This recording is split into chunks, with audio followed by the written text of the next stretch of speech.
स्वागत है आपका तर्क आईएसपी सेशन में। मेरा नाम आशीष और आज हम बात करेंगे पीटी 365 के आर्ट एंड कल्चर के ऊपर। इसके प्रीवियस लेक्चर में हमने बहुत सारी इंपॉर्टेंट चीज़ों के बारे में बात किया था। इस लेक्चर में हम स्टार्ट करेंगे important sites in the news. जो भी important sites in the news है उसके बारे में बहुत डिटेल में बात करेंगे और उसके बारे में कुछ आपको एक्स्ट्रा आउटपुट भी दिया जाएगा। ठीक है, मेनली ये लेक्चर रहेगा कि कैसे प्रीलिम्स को फिल्टर करके आपके लिए इसमें से पीटी 365 को उठाया गया और कैसे स्टडी के साथ कनेक्ट करना है, ये भी इसके साथ मैं एक्सप्लेन करते हुए चलूंगा। तो आपको इसमें बहुत सारी मदद भी मिलेगी और बहुत सी ऐसी चीजें जो आपको नहीं जानने भी मिलेगी जो मैगजीन में अवेलेबल नहीं और जिसको मैंने एक्स्ट्रा पढ़ा है। अब हमने क्या एक्स्ट्रा पढ़ा है उसके लिए आपको मैगजीन देखनी पड़ेगी एंड तक, और एंड में आपके लिए कुछ अनाउंसमेंट भी है। ठीक है दोस्तों, चलिए आगे बात करते हैं। सबसे पहला है चराइदियो मोइडाम के ऊपर। ठीक है, मोइडाम क्या होता है? सपोज ये एक लैंड है, इस लैंड के ऊपर से एक डोम जैसा स्ट्रक्चर बन गया। यहाँ पे लाश जो होती थी या तो कोई डेथ हो गया उनकी बरी किया जाता था, उनके बरी करने के बाद इसको डोम बनाया जाता था। इस बरी में इन लोग अंदर क्या सामान रखते थे कि कोई गमला रख दे रहा है, कोई कुछ रख दे रहा है, कोई ज्वेलरी रख दे रहा है। काफी चीजें ऐसे की थी। जब ओहम डायनेस्टी हारी थी तो उसके बाद ब्रिटिश ने यहाँ पे एक स्पेशली छेद करके फिर यहाँ से बहुत सारे सामान चुराए भी, ऐसे ज्वेलरी बहुत सारी चुराई जो ओहम डायनेस्टी की थी, काफी काफी हद तक थी। तो आपके लिए एक एक्स्ट्रा इनपुट था, एक्स्ट्रा आउटपुट था ये। तो ये 43rd साइट हो गई है ये। ठीक है, तो मोइडाम क्या है? 43rd as a UNESCO world heritage site हो गई है। तो आप मुझे ये बताइए 42nd कौन सी है, 41 कौन सी है? रिसेंटली इसको भी मिला है, 2023-24 के स्टार्टिंग में ही मिला है। आपको बस ये सर्च करना है जरूर 41 कौन सी है, 42 कौन सी है। मैंने थोड़ी सी हिंट दे दी है। अब यूनेस्को वर्ल्ड हेरिटेज जो 46th वर्ल्ड हेरिटेज कमेटी बैठी थी वो दिल्ली में बैठी थी जहाँ पे ये अनाउंस हुआ। इसको भी याद रखना, एज इट इज पूछ लेगा। अब किसके थ्रू पे ये सब चीजें करा जाता था? सीपीए। सीपीए क्या है? कल्चरल प्रॉपर्टी एग्रीमेंट है। ये एग्रीमेंट है जिसमें कि आपके कल्चरल प्रॉपर्टी को सिक्योर किया जाता है। कौन सिक्योर करती है? तो वर्ल्ड हेरिटेज कमेटी सिक्योर करती है, यूनेस्को वर्ल्ड हेरिटेज। वो ये करते हैं कि इसको थोड़ा अमाउंट प्रोवाइड करती है ताकि वो एक अच्छे से लॉन्ग टर्म के लिए स्टेबल हो पाए। ठीक है, तो अब ये कब आई थी यूनेस्को? एक पर्सपेक्टिव में तो यूनेस्को आई थी 1972 में, स्टेब्लिशमेंट हुई थी। तो इसका जो मेन ऑब्जेक्टिव है वो 5C है। एज इट इज आप इन्वायरमेंट के किसी क्वेश्चन के आंसर में इसको यूज कर सकते हो, मतलब मेंस के पर्सपेक्टिव से काफी अच्छा ये इसको आप यूटिलाइज कर सकते हो। कैसे यूटिलाइज करना है ये आप देख लेना। 5C's कौन सा है? क्रेडिबिलिटी है, कंजर्वेशन है, कैपेसिटी बिल्डिंग है, कम्युनिकेशन है और कम्युनिटीज है। तो इन सब के पार्टिसिपेशन से हो सकता है ना, ऑब्वियसली कम्युनिटी पार्टिसिपेशन से ही आप किसी चीज को सिक्योर कर सकते हो और यहीं से उसके लिए फंड भी आता है। आप जाते होगे कभी लाल किले जाते होगे, कभी कुतुब मीनार जाते होगे या अदर कोई प्लेसेस जाते होगे, अगर जो दिल्ली में रहते हैं स्पेशली, तो वो वहां पे जाने के लिए एक पर्टिकुलर अमाउंट पे करना पड़ता है। उस पे अमाउंट को उन लोग इसी काम में लगाते हैं कि ताकि इसको कंजर्वेशन कर पाए, इसकी क्रेडिबिलिटी और अच्छे से कवर कर पाए और कैपेसिटी बिल्डिंग करवा पाए, कम्युनिकेशन अच्छे से इंश्योर करे और आपके पार्टिसिपेशन मतलब कम्युनिटीज पार्टिसिपेशन के थ्रू भी उसको और इंक्रीज कर पाए। ठीक है, चलिए अब कहाँ पे है ये? पटकाई रेंज में आता है। पटकाई रेंज क्या है? आप जाके ज्योग्राफी का मैप जरूर खोल के देख लीजिए। ठीक है, अब मोइडाम्स है तो मोइडाम जैसे बता दिया आपको, होम ऑफ स्पिरिट्स है। मोइडाम का मतलब होम ऑफ स्पिरिट्स होता है। आर्किटेक्चर फीचर जो भी है इसके अंदर आपको बता दिया, एक ऐसे बॉडी है इससे करके डॉम जैसा बनता है। ठीक है, चलिए फिर आगे बढ़ते हैं। अभी कल्चरल कंटिन्यूटी क्या है? मा दा माई फी इंसिटर वर्शिप है, टारपान है, लिबरेटर ऑफ सेरेमनी और स्टिल परफॉर्म करते हैं। 600 ईयर ओल्ड का एक ट्रेडिशन है जिसमें मोइडाम से करने से पहले ये ट्रेडिशन किया जाता था। ऑल्दो इम्पोर्टेंट नहीं है, बस बता दिया। एशियाटिक सोसाइटी ऑफ बंगाल 1848 में सर्जेंट सी क्लाइटन ने एक अपने मैगजीन में इस चीज को मेंशन किया था कि मोइडाम जैसी एक चीज है जहाँ पे ये चीज एक्टिविटी हो रही है 1848 में। अब मुझे इसी पे से बताइए कब इंडो बर्मा वॉर हुआ था, दूसरा कब Indo Myanmar Indo Nepal war हुआ था। ये सब चीज के बारे में आप जाके सर्च करिए, अल्टरनेट आपको पता चल जाएगा ना। फिर बोलोगे कि करंट अफेयर्स से तो कुछ आया नहीं, इसके लिए नहीं आता है। नियोलिथिक साइड में एक तो है बुजोहम श्रीनगर में, वहां पे भी एविडेंस मिला है पिट बुरियल किया ओवल शेप में पिट बरियल करके किया। हरप्पन सिविलाइजेशन में क्या करते थे? कफिन बरियल किया जाता था, नॉर्थ टू साउथ रखा जाता था। अब बताइए कौन सा ऐसा साइट है जहाँ पे साउथ टू नॉर्थ रखा जाता था? कमेंट करके मुझे बताना। और साउथ इंडिया की वो साइट है, इतना हिंट दे दिया, बताना जरूर। चलिए आगे बढ़ते हैं। देखिए एडमिनिस्ट्रेटिव जो पावर है heavily vested in the council of minister despite the big monarch. ये किसके? अहोम के बारे में बात हो रही है। अहोम डायनेस्टी जो है 13 to 19 सेंचुरी के बीच में काफी प्रॉस्परस थी। ठीक है, तो यहाँ पे जो डायनेस्टी में जब भी किसी किंग को अपॉइंट किया जाता था वो एज अ मोनार्क अपॉइंट होने के लिए काफी मिनिस्ट्रीज की सपोर्ट लगती थी। मतलब एक तरीके से समझ सकते हो कि इनडायरेक्ट डेमोक्रेसी थी वो। ठीक है। तो कौन कौन से टेम्पल बना था, जैसे कि मैंने आपको बताया था स्टार्टिंग में, कामाख्या देवी टेम्पल। पहले लेक्चर में हमने कामाख्या देवी टेम्पल के बारे में काफी डिटेल में बात किया, आप जाके उसको देख सकते हैं। अब बर्मा वॉर हुआ था, जैसे मैं बताया था आपको, उसमें एक ट्रीटी साइन हुई थी, ट्रीटी ऑफ यडाबू 1826 में। तो आप ये सोचिए ना कि ये 1826 में ये वॉर का ये हुआ ट्रीटी हुई, और उसके बाद ये 1848 में ही क्यों छपा, क्योंकि तब तक सामान निकाल लिया भाई। ये सोचो, अगर ये एक्स्ट्रा चीजें नहीं सोचोगे तो नहीं होगा। चलिए अब एक बात करते हैं केरल की एक सिटी जिसको India first city of literature announce किया गया, जिसका नाम है कोझिकोड, जो कि जिसका एंशिएंट नेम था कालीकट। कालीकट मतलब होता है जो भी आप कपड़ा जो हाथ से बुना जाता है, तो हैंड वुवन कॉटन क्लोथ, ठीक है। तो वहां पे काफी मशीनें थी। अब कालीकट का एक राजा था जेमोरिन। जेमोरिन ये चाहता था कि कालीकट अच्छे से डेवलप हो पाए। इसमें सबसे बड़ा जो एक इंटरफेरेंस था वो था अरब का। तो अरब पूरे नॉर्थ इंडिया में बहुत ज्यादा इंटरफेरेंस कर रहे थे। तो जोमेरिन ने सोचा कि मैं किसी एक थर्ड पार्टी को इंक्लूड कर लेता हूँ। उस टाइम पे पोर्चुगीज है, कौन आए, Vasco D gamma. Vasco D gamma को उन्होंने परमिशन दिया और काफी सपोर्ट किया, जिसके फलस्वरूप आपको आज भी पता है कि पूरे इंडिया में धीरे धीरे पोर्चुगीज के आने के बाद धीरे धीरे ब्रिटिश आए, फिर उसके बाद राज चालू हो गया। हमने एक पावर को तो हटाया मगर दूसरी पावर आ गई। तो सेम चीज जब भी वैक्यूम खाली होता है तो दूसरा आ जाता है। ये question as it is pre में पूछा गया है, 2022 का क्वेश्चन पेपर का है, प्रीलिम्स में पूछा गया, इसलिए मैंने आपको ये डिटेल में बता दिया। ठीक है, तो फर्स्ट सिटी है कोझिकोड, जो सिटी ऑफ लिटरेचर अनाउंस किया गया है। ठीक है, और कुछ ज्यादा है नहीं, बस इतना है कि इब्न बतूता थे भी आए थे यहाँ पे 14 सेंचुरी में। ओथर रिहाला में इन्होंने बताया इसके अंदर कि क्या क्या है ये कोझिकोड के बारे में, कालीकट के बारे में। ठीक है, कहाँ के थे ये, इब्न बतूता मोरक्को के थे। और कौन सी डायनेस्टी के टाइम आए थे ये जरूर कमेंट करके बताना। वास्को डी गामा पोर्चुगीज, फिर उसके बाद Abdul Razzaq Persian, visited city of 15 century. ठीक है ना, चलिए अब आगे बढ़ते हैं। वर्ल्ड क्राफ्ट सिटी के ऊपर चलते हैं, बहुत इंपॉर्टेंट है क्योंकि जयपुर, मलापुरम, मैसूर एंड ये तीन हो गए। उसके बाद Srinagar has become the fourth Indian city बनी है वर्ल्ड क्राफ्ट सिटी में।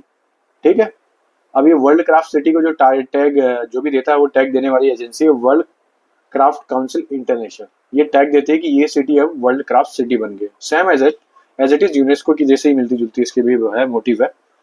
अब वर्ल्ड क्राफ्ट सिटी के बारे में कुछ पढ़ लेते हैं फिर आगे बढ़ते हैं। देखिए वर्ल्ड क्राफ्ट जो सिटी है ये 2014 में आई थी, काउंसिल है जो अनाउंस करता है ये कि ये सिटी अब वर्ल्ड क्राफ्ट सिटी है। इसमें क्या देखते हैं, एक तो लोकल अथॉरिटीज देखती है, क्राफ्ट पीपल देखते हैं और कम्युनिटीज देखती है। ये देखती है कि कैसे कोई चीज डेवलप हो रहा है। फॉर एग्जाम्पल कि आप किसी एक एरिया में रह रहे हो, उस एरिया में आपकी अथॉरिटी आपको प्रोडक्ट डेवलपमेंट में कितना मदद कर रही है, वहाँ की लोकल पार्टिसिपेशन कैसा है, और उस प्रोडक्ट को डेवलप करने में कौन कौन सी पार्टिसिपेशन ली जा रही है। समझ गए, बस इसी चीज को नोटिस में रखते हुए पूरा करती है। सेम चीज श्रीनगर में भी यही चीज की थी। और ज्यादा जानकारी के लिए आपको यहाँ पे हाईलाइट किया, आप इसको पढ़ लेना, मैं तो स्किप करके चल सकता हूँ क्योंकि इतना ज्यादा इंपॉर्टेंट है नहीं। अब वर्ल्ड क्राफ्ट काउंसिल, इसके बारे में थोड़ा बात कर लेते हैं। ठीक है, कि कैसे ये काउंसिल डिसाइड करती है। तो इसके फाउंडेड किया था मिस्टर एली ओबर वंदरबिल्ट वेब, मिस्टर मार्गरेट एम पेच ने, और श्रीमती कमला देवी ने। ठीक है, इन तीनों चारों जन ने मिलकर किया था। स्पेशली श्रीमती कमला देवी चट्टोपाध्याय का नाम जरूर याद रखना, ये पूछा जा सकता है। कमला देवी चट्टोपाध्याय कहाँ की थी, मैंगलोर की थी। First women to run the legislative seats. ठीक है, बस इतना, इससे ज्यादा कुछ याद करने वाली चीज है भी नहीं इसके अंदर। हेडक्वार्टर, हाँ हेडक्वार्टर आपको याद रहना चाहिए कुवैत में। ठीक है, तो दो तीन चीजें कब स्टैब्लिशमेंट हुआ, 2014 में, सॉरी 2014 में, हाँ लॉन्च हुआ 2014 में। और इसका कहाँ पे इसका हेडक्वार्टर है, कुवैत में। बस चलिए अब बात करते हैं किलाड़ी एक्सकवेशन के ऊपर। ठीक है, किलाड़ी एक्सकवेशन में क्या हुआ था, एक मतलब संगम ईरा का एक साइट मिला है जहाँ पे ये बताया गया कि वो एक अर्बन सिटी रही थी पहले। तो जैसे हड़प्पन सिविलाइजेशन नॉर्थ इंडिया में थी, वैसे ही संगमा टाइम पे एक किलाड़ी सिटी थी जिधर एक urban city as compare to Harappan civilization से मिलती जुलती थी। बस इसलिए न्यूज में था, और ये तमिलनाडु में है, और कुछ है नहीं इसके अंदर। बाकी जो मैं हाईलाइट किया आप देख सकते हो, लेकिन इतना इंपॉर्टेंट नहीं है जितना मैंने बताया, बस बहुत है। हरप्पन सिविलाइजेशन। हरप्पन सिविलाइजेशन जो सबसे पहले नोटिस किए थे वो थे जॉन मार्शल ने। इन्होंने बताया 1924 में हरप्पन सिविलाइजेशन। इसके पीछे बड़ी अच्छी स्टोरी है कि अब हरप्पन सिविलाइजेशन बहुत पुरानी थी। इवन 1840 के टाइम पे ही पता चल गया था कि यहाँ पे कोई ऐसी सिविलाइजेशन है जो मोस्ट एडवांस है और मोर एडवांस है। इतना ज्यादा एडवांस है कि हम ब्रिटेन भी उनके साथ कंपेयर नहीं कर सकते। तो उन्होंने बताया नहीं। अगर ये पता चल जाता पूरे इंडियन को तो इंडियन उसी टाइम पे बगावत कर देते। तो इंडिया को इस सब चीज से इग्नोर करते हुए बारबेरियन अनाउंस करते हुए आगे बढ़ते गए और हम बारबेरियन अपने आप को मान लिया और हमने अपना नुकसान करवा भी लिया। ये तो ही सोच का फर्क है। एक आदमी क्या सोचता है, दूसरा क्या सोचता है। हरप्पन साइट को किसने डिस्कवर किया था? तो उसका नाम है दयाराम साहनी। वैसे मुझे बताइए मोहनजोदारो को किसने डिस्कवर किया था? नाम जरूर कमेंट करके बताना। बड़ा अच्छा नाम है, बंगाली में नाम है। मैंने आपको इतना भी हिंट दे दिया, मगर बताना जरूर। तो ये कहाँ पे है? Between Saraswati and Indus river के बीच में है। ठीक है, तो सरस्वती सूख गई है, बची इंडस रिवर है। तो अब किसके किनारे है? तो मुझे ये भी बताना हरप्पन रिवर कौन से रिवर के किनारे है और मोहनजोदारो कौन से रिवर के किनारे थी। ठीक है, ये दोनों चीजें मुझे जरूर कंपेयर करके बताना। चलिए आगे चलते हैं। देखिए अब इसके बारे में कुछ फैक्ट्स है जो आपको ऑलरेडी हिस्ट्री में बताया भी गया है। रेक्टेंगल शेप के पैटर्न होते थे, राइट एंगल पे रोड होते थे, बर्न ब्रिक होता था, जिप्सन मोर्टाल को यूज करके एक जो आपका सीवरेज सिस्टम होता था उसको ढाकते थे। ग्रेनरीज को स्टोरेज सिस्टम बनाए थे। ग्रेड बाथ था कहाँ पे? मोहनजोदारो में था। मल्टी स्टोर मॉडल बिल्डिंग भी बना के रखी थी, 2-3 फ्लोर के, 3 फ्लोर के, 4 फ्लोर के। ये जरूर मुझे कमेंट करके बताना 4 फ्लोर की बिल्डिंग कहाँ पे बनाए गए थे। ठीक है, चलिए आर्ट्स के ऊपर चलते तो वही है, लॉस्ट वैक्स है। क्यों बनाते थे? ताकि अब यहाँ पे भी कुछ चीज प्रोडक्ट बनेगी जो कि एक लैंडमार्क होगी, जो फॉरेन में एक्सपोर्ट हो पाएगा। तो फॉरेन में एक्सपोर्ट करते थे, क्या क्या एक्सपोर्ट करते थे? आपने कुछ गमला बनाया, पॉट बनाया, उस पॉट को करेंगे। कोई प्रोडक्ट है आपका, वो प्रोडक्ट को करेंगे। जो ग्रेन्स है वो ग्रेन को सप्लाई करेंगे। किसके साथ करते थे? रोमन्स के साथ करते थे। सेंट्रल एशिया के साथ काफी अच्छा कनेक्शन था इनका।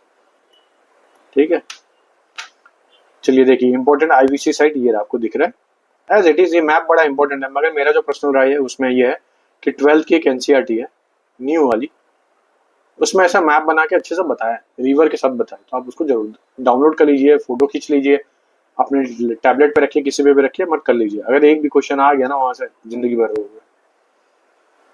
ठीक है, चलिए लोथल के ऊपर बात करते हैं। लोथल कहाँ पे? गुजरात में है, ये तो सबको पता है।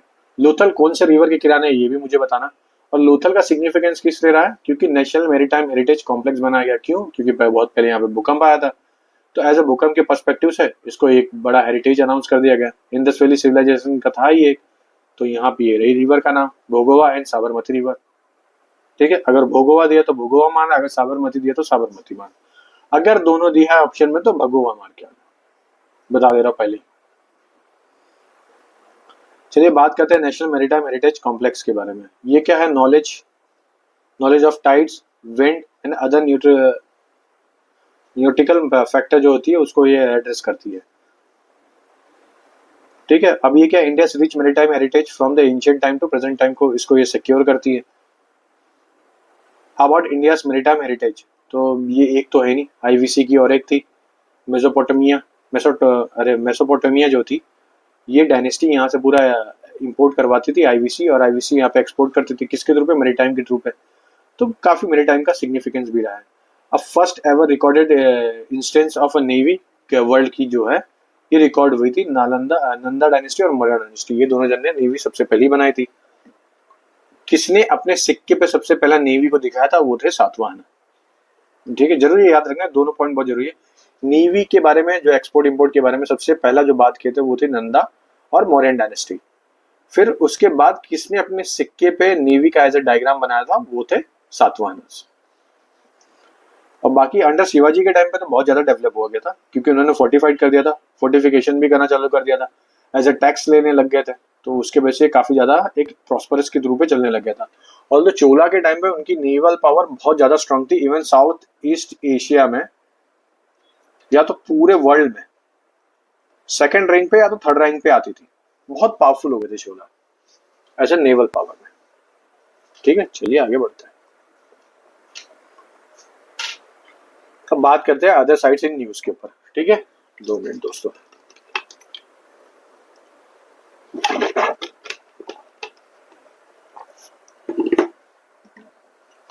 अदर साइड्स इन न्यूज में neolithic age rock carving of a Goa Mauxi village. बस इतना याद रखिए, कहाँ पे है? गोवा के मॉक्सी विलेज में। ठीक है, ये क्या है? ये एक रॉक कार्विंग होती है, मतलब किसी ने दीवार पे की होगी, किसी ने रॉक पे गिर दी होगी, बस उसी के ऊपर। कौन कौन से कलर से होती थी ये पहले? अपर पैलियोलिथिक पीरियड का टाइम था ये। ग्रीन है, रेड है, एनिमल फिगर्स बनाते थे इसमें, बिसॉन, एलिफेंट, टाइगर एक्सेट्रा सब कुछ बनाते थे। कहाँ कहाँ भी और भी है, भीमबेटका केव है, ज्वलनपुर है, बस ज्वलनपुर मतलब ज्वालापुर। इससे ज्यादा कुछ मत पढ़िए, बाकी सब फालतू है, सच में फालतू है। सराइक हाँ, सराइकाकुलम, सरिकाकुलम, ठीक है, नाम भी ऐसे रहते हैं ना, सरिकाकुलम। अब यहाँ पे भी कुछ इतना इम्पोर्टेंट नहीं है, बस मैं इतना बता सकता हूँ आपको कि जो इसमें पढ़ने वाली चीज है वो सिर्फ और सिर्फ इतनी है कि गजपति किंगडम ने इसको बनाया था, कलिंगा डायनेस्टी के टाइम पे इसका नाम आया था, बाकी और कुछ भी नहीं है।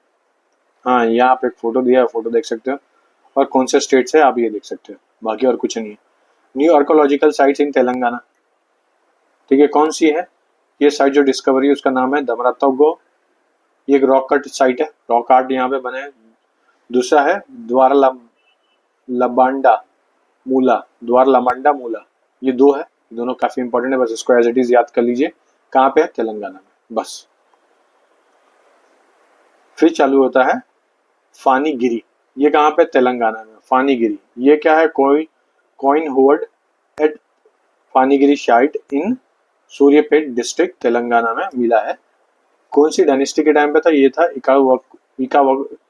इक्ष्वाकु के टाइम पे था, ये पीरियड में उनकी ये सिक्के रहे, उसके बारे में ये पूरा अच्छे से एक्सप्लेन किया गया। ठीक है, बाविकोंडा मोनेस्ट्री है। बाविकोंडा मोनेस्ट्री कहाँ पे होगी? अभी आप तुक्का भी मार सकते हो कि मोनेस्ट्री ज्यादातर कहाँ पे होती है, जरूर कमेंट करके बताना। यहाँ पे लिखा तो आप उसको देखना मत, इसकी जगह पे आप कमेंट करना। अब बाविकोंडा जो मोनेस्ट्री है, इसके बारे में सबसे बड़ी बात है, Bavikonda means hit of a wells. Earlier the place had several walls where rain water used to be stored. ठीक है, कहाँ पे था? यही है, दिख गया आपको, आंध्र प्रदेश में। चलिए अब नेक्स्ट पॉइंट के ऊपर चलते हैं। कुछ पर्सनैलिटीज के ऊपर अब बात करते हैं। ठीक है, ये आपका नेक्स्ट है, फटाफट होगा, कुछ ज्यादा नहीं। जैनिज्म के ऊपर बात करेंगे। तो जैनिज्म को सबसे पहले स्टैब्लिश किसने किया? मैं कुछ क्वेश्चन पूछूंगा, बस वो बताना किसने स्टैब्लिश किया। महावीर जी का डेट ऑफ बर्थ प्लेस क्या है? और तीसरी चीज है कि सबसे लास्ट में जो दो अलग से सेक्ट जोड़े गए थे वो कौन से थे? द्विगांबर और श्वेतांबर में फर्क क्या? अगर आपको ये पता है तो ठीक है, नहीं पता है देखिए, थोड़ा बहुत तो पता चल जाएगा, बाकी अपने आप से भी सर्च मारिए कुछ। तो अब जैनिज्म को स्टैब्लिश किया था ऋषभ देव जी ने। ठीक है, तो ऋषभ देव जी ने स्टैब्लिश किया था, और 24th जो तीर्थंकार रहे, जिसमें से 24th जो रहे वो रहे आपके महावीर, और वो रहे आखिरी। तो महावीर ने स्टैब्लिश नहीं किया, ऋषभ देव ने स्टैब्लिश किया। ठीक है, इस चीज को दिमाग में क्लियर रख लेना। तो सेक्ट ऑफ जैनिज्म कौन से है? एक तो है द्विगांबर और एक है श्वेतांबर। तो द्विगांबर और श्वेतांबर क्यों बने, और मौर्यन डायनेस्टी का इसके साथ क्या रिलेशनशिप है, ये जरूर मुझे बताना, अगर किसी को पता होगा तो कमेंट करके, वरना सर्च करना, बहुत अच्छा आउटपुट मिलेगा इसके ऊपर से। ठीक है, तो अब कहाँ पे महावीर जी का डेट ऑफ बर्थ क्या था? वो था, डेट ऑफ प्लेस था वैशाली, जो बिहार में आता है, नॉर्दर्न बिहार में ही पड़ेगा। अब उनके जो फादर है उनका नाम था सिद्धार्था, और ये जंत्री क्लेन की थी। इनकी जो माँ थी वो लिच्छवी प्रिंसेस थी। ठीक है, त्रिशला, बस, इससे ज्यादा कुछ नहीं है। कौन सी एज में उन्होंने घर छोड़ दिया? 30 उम्र के, मतलब समझ रहे हैं भैया, अभी तक आप एग्जाम ही दे रहे हो। एज के 42 में उन्होंने जिन्ना, एज ए जिन्ना बन गए थे, मतलब केवल्य हासिल कर लिया था। ठीक है, केवल्य मतलब हमारी भाषा में एनलाइटनमेंट, उन्होंने केवल्य हासिल कर लिया था। अब जैनिज्म उतना ही पुराना है जितना पुराना ऋग्वेद है, तो बोलते हैं ऋग्वेद के आजू बाजू ही जैनिज्म की स्टैब्लिशमेंट हुई थी। को ऐसा कोई प्रूफ नहीं मिल पाता है जिसके बेस से उसको उसी डायनेस्टी के साथ कंपेयर किया जाता है, लेकिन एज अ पर्सपेक्टिव से बहुत पुराना है भैया हिंदुइज्म। चलिए, अब ईयर जो है इसके अंदर 300 बीसी में पहला हुआ था पाटलिपुत्र में। जैनिज्म हर एक की काउंसिल्स बैठती है, जैसे बुद्धिज्म में अभी तक टोटल कितनी काउंसिल हुई है? जो फेमस काउंसिल है, वैसे काउंसिल तो बिना मतलब के बहुत हुई है, जो फेमस काउंसिल है वो कितनी हुई है? वैसे जैनिज्म में जैसे 2 फेमस काउंसिल हुए, जो एक हुई है पाटलिपुत्र में, जिसके जो पहले प्रेसिडेंट थे वो थे Sthulabhadra.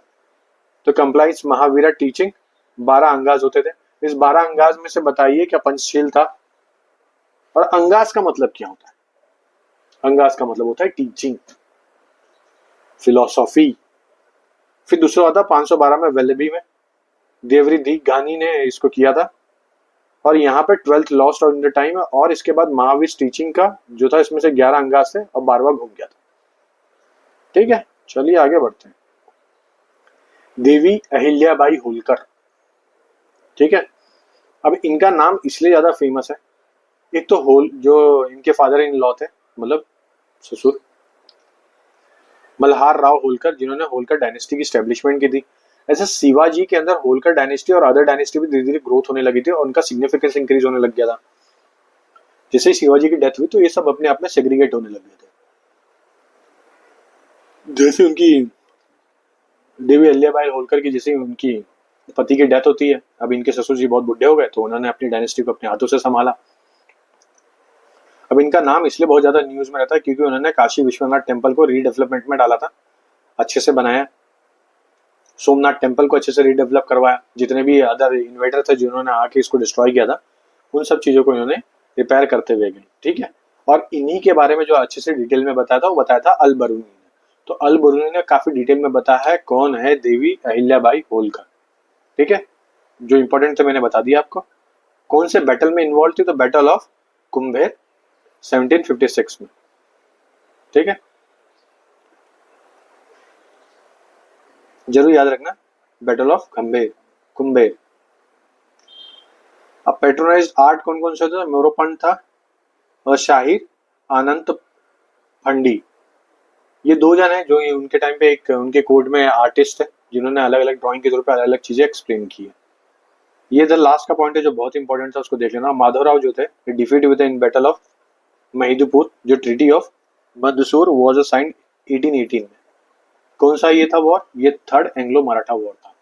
First Anglo Maratha war में कौन जीता था और फर्स्ट एंग्लो मराठा वॉर में कौन गवर्नर जनरल था, सेम चीज है। थर्ड एंग्लो मराठा वॉर में कौन ऐसा आदमी था जो गवर्नर जनरल बन के आया, बाद में वो as a governor general appoint भी हुआ। बस आप उसके बारे में मुझे कमेंट करके बता दीजिए, वरना तो मैं ही आंसर बता दूंगा। नाना जगन्नाथ शंकर सेठ। ठीक है, अब ये एक फिलोसोफर्स बोल सकते हो या तो एक समाज सुधारक बोल सकते हो। उन्होंने अपनी जमीन दी थी यहाँ पे स्कूल बनाने के लिए, कॉलेज बनाने के लिए वगैरह वगैरह। महाराष्ट्र के रहने वाले थे ये, थाने में इनका डेट ऑफ बर्थ है। और जो इन्होंने स्कूल बनाए थे जो सबसे फेमस रहा है कि एल्फिस्टन कॉलेज रहा है, दूसरा है नेटिव स्कूल ऑफ बॉम्बे। किसने बनाया था, नाना जगन्नाथ शंकर सेठ ने। ईयर बस याद रखिए 1803 से 1865 में, इतने साल तक ये जिए हैं बस, इसके अलावा आपको कुछ नहीं पढ़ना है। स्वामी दयानंद सरस्वती, बहुत इंपॉर्टेंट पर्सनालिटी। इनका डेट ऑफ बर्थ कहाँ था, ये थे गुजरात के काठियावाड़ में, काठियावाड़ में इनका बर्थ हुआ था। दूसरा है कि इनका ओरिजिनल जो नाम था वो मूला शंकरा था, मूला शंकरा था। ठीक है, अब इनके बारे में कुछ फेमस बुक इन्होंने लिखी थी। एक सत्यरथ प्रकाश है, दूसरा है वेदा भाष्य भूमिका है, और वेदा भाष्य है। ये तीन बुक को एज इट इज याद रख लीजिए, हो सकता है इनडायरेक्टली पूछ लिया तो मैच द कॉलम में आ जाएगा। इनका ही एक सबसे बड़ा फेमस डायलॉग था, गो बैक टू वेदास। दूसरा और अच्छा था, ये फेमसली ये जो इंस्पायर्ड हुए थे वो था स्वदेशी मूवमेंट से। स्वदेशी मूवमेंट से काफी ज्यादा इंस्पायर्ड हुए थे, आइडियोलॉजी को नहीं, मतलब जो भी आइडल्टरी होती थी उसको ज्यादा ये नहीं रखते थे, भैया आइडल्टरी अच्छी चीज है, खराब बोलते थे, उसके अगेंस्ट में जाते थे हमेशा। रिचुअल वॉरशिप के बारे में, बहुत जो वॉरशिप होती थी कि जो बहुत ही एक्सट्रीम होती थी हिंदुइज्म में, उसके खिलाफ रहते थे हमेशा। तो काफी ये सब जो है ना हमारी हिंदू समाज को सुधारने में काफी मदद भी किए थे। ठीक है, वुमेन्स एजुकेशन में बहुत बड़ा, अब एज अ सोशल रिफॉर्मिस्ट है तो वुमेन्स एजुकेशन करे में, वुमेन्स को एम्पावर करेंगे, विडो रीमैरिज में हेल्प करेंगे, तो ये सब चीजें तो रहेगी, इसमें तो कोई अलग नहीं है। बस इन्होंने एक सबसे अच्छा काम, एक क्या बहुत अच्छे काम भी किए थे, जिसमें से एक अच्छा काम था आर्य समाज बना था जो 1875 में बना था। बाद में आर्य समाज दो भाग में बढ़ भी गया था। ठीक है, जिसमें आर्य समाज इंटू गुरुकुल हो गया था और दूसरा कॉलेज ग्रुप हो गया था जो रेडिकल हो गया था। जो गुरुकुल में चला था स्वामी सहृदानंद, और जो रेडिकल हो गए थे उसको चला था लाल हंसराज ने। ठीक है, ये दोनों अलग अलग बाद में बढ़ गए थे, काफी सालों बाद, मतलब 1892 में हो गए थे। चलिए अब आगे चलते हैं स्वामी विवेकानंद जी के ऊपर।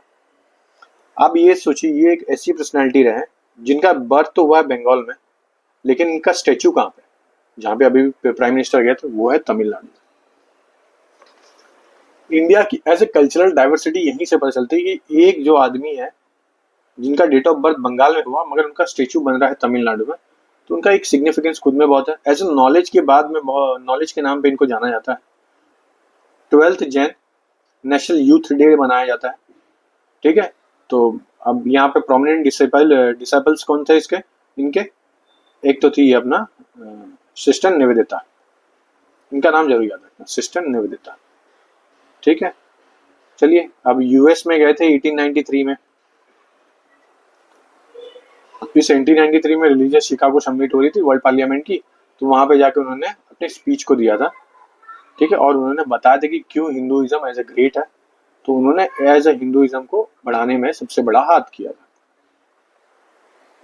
अब रतन टाटा के बारे में देखिए, ये पर्सनैलिटी के बारे में सब जानते हैं, तो मेरा जहां तक अंदाजा है 90% ये पूछेगा नहीं, अगर पूछना भी होगा तो ये पूछ लेगा पद्म भूषण कब मिला था, 2000 में मिला था, बस। हाँ स्टेट पीसीएस में जरूर पूछेगा, तो उसके लिए मैंने हाईलाइट किया, आप देख सकते हो उसके ऊपर, ठीक है दोस्तों। तो आज के लिए बस इतना ही रखते हैं, वरना तो फिर बहुत बड़ा हो जाएगा तो आपको भी ज्यादा समझने में दिक्कत हो जाएगी। चलिए दोस्तों फिर, जय हिंद।